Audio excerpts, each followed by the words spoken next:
Britain isn't this great, wonderful, multicultural country. It's a country steeped in racism, and those flags represent that racism, which is why the far right picked them up and started waving them. It's not But it accident may that they do. represent something else. It isn't about the far right. It's about what these flags represent. Both of those flags were the flags that were sailed on ships which enslaved my ancestors. There was a flag which the British Army waved when they colonized 24% of the world.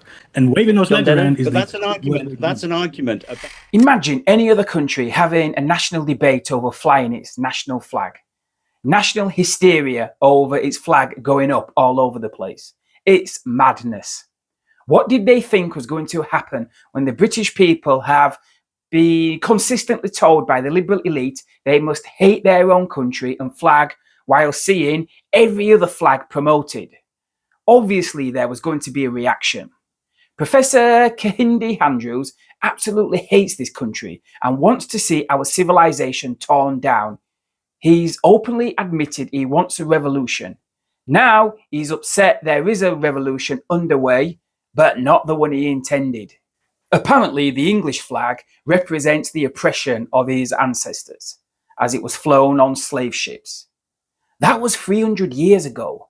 For those of you who don't know, castles were originally built in England to oppress the Anglo-Saxon English.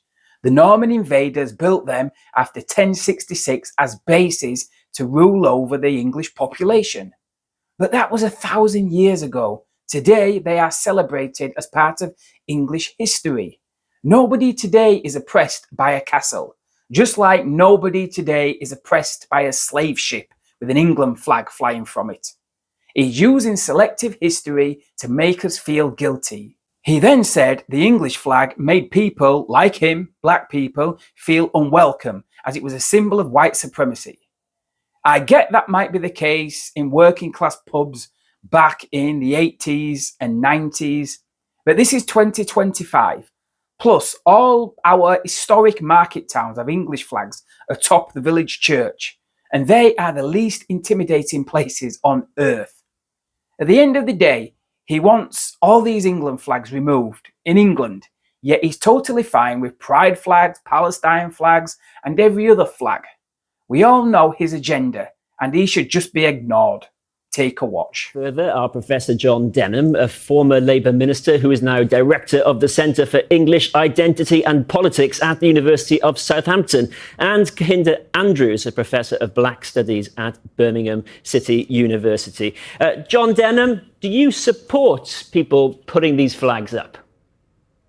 I think the point is that whatever the motivations of people putting the flags up, and some will be good and some will be bad, what they're doing is putting up flags that belong to all of us. And the opinion poll is very clear. In all communities, far more people see these flags, the St. George's Cross and the Union flag, as belonging to everybody than belonging to only a few people. So it's a very odd sort of protest, because I think the people putting the flags up were hoping that other people would go around and tear them down. In reality, they're putting up symbols that belong to all of us. We should all say, yeah, these are our flags. These represent the nation that we belong to. I see an England flag, meaning the sort of diverse England football teams we have at men and women's levels. We don't have to assume the motives of the people who put it up. So my view is we're in a position here, even if it was the far right behind this, right, if the flags stay up, the far right loses. If we tear them down, the far right wins. Kehinde Andrews, you were shaking your head. Why? Well, I mean, that sounds nice in fairy tale land, but in reality, we know what these flags have been for. We know, and actually, it's actually more dangerous. Back in the day, these were, EDL, it was National Front. They were very clearly far right. And what's actually happened now is the far right just become the mainstream. We've just had a talk about reform. In the very video you showed, what was it? Immigration was the issue. There's a long history of these flags being waved to say keep Britain white. This is not about inclusion; it's about exclusion. And you cannot separate the asylum hotel protests last summer with the racist riots from this rash of flags. And I'm sorry, they do not belong to us. You poll Black British people, you see that St. George's Cross on a pub. You ain't going in. That's today. This is intimidation. And I spoke to many people. I'm in Birmingham. So we have neighborhoods with these flags everywhere. And I'm not going down there. And I know many people who won't go down there because we know what those flags mean. So Kehinde Andrews, would you tear those flags down? Just before I bring back John Denham, would you tear them down? Because John Denham says you're giving the far right what they want. I think the council has to take them down because this is very clearly about intimidation. EDL, I mean, when you got Britain First, the GB News folk, the far right, all these saying yes, this is a great idea. It's clearly something that can't stand if we're saying that we're an inclusive society. They have to come down. Okay, John Denham, it does matter what the motivation is, doesn't it? If there are people behind some of these campaigns who allegedly have links to the far right, that matters in today's world. Oh, of course, it matters that there are far right activists. But if you look, for example, at the asylum hotel protests, it's estimated that fewer than 10,000 people took place in those demonstrations across the entire country. The far right are not the country. If we say that the national flags belong to the far right and we won't fly them, we're giving a tiny minority of people control over our national symbols. And Kahinder's actually wrong. The evidence of polling is not that most people reject these flags, not most black minority ethnic people reject these flags. Yes, there are some who are ambivalent about it. Yes, there are circumstances in which they're threatening, but it simply is not the case that most people reject them. And I would say, why hand the fascists a victory by pulling the flags down, when by keeping them up, indeed putting up more flags, we defeat them? Kahinder, I mean, I think take that point then. I mean, the message of the flag is not defined by a minority. Well, no, I think this is the biggest point about this. One, I'd question the polling. You can get a poll to tell, you can probably find a poll to tell you whatever you want. But the actual bigger issue here isn't about the far right. It's about what these flags represent. Both of those flags were the flags that were sailed on ships which enslaved my ancestors. Those are flags which the British Army waved when they colonized 24% of the world. We actually live in a society which is deeply unequal. The asylum protest is one thing, but like you look at inequality in housing, etc., etc. Britain isn't this great, wonderful, multicultural country. It's a country steeped in racism, and those flags represent that racism, which is why the far right picked them up and started waving them.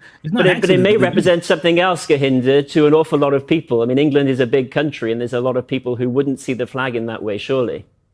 Yeah, but this is the problem. What Britain hasn't done is dealt with the impact of empire. Even on the immigration question, why are there so many black and brown people in this country?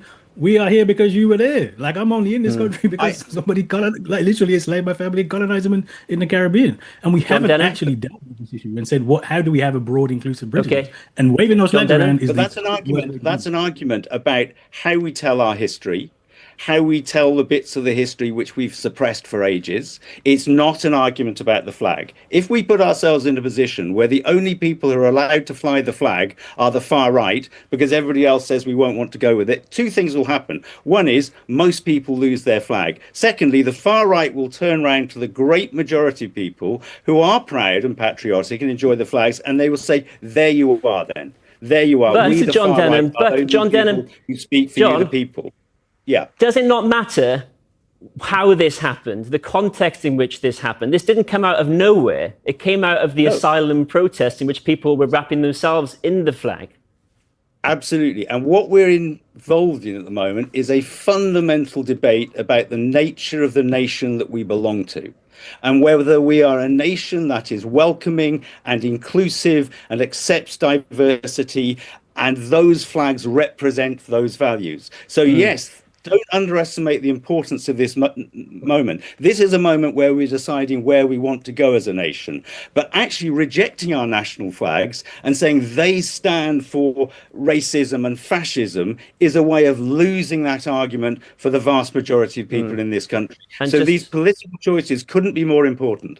And I just finally, Kahinder, how do you bring everyone together at the end of this, Kahinder? I mean, I think it's really important to say, like, the idea that you can't wave the British flag or the English flag is completely nonsensical. We have the coronation, we have the football, those flags are everywhere.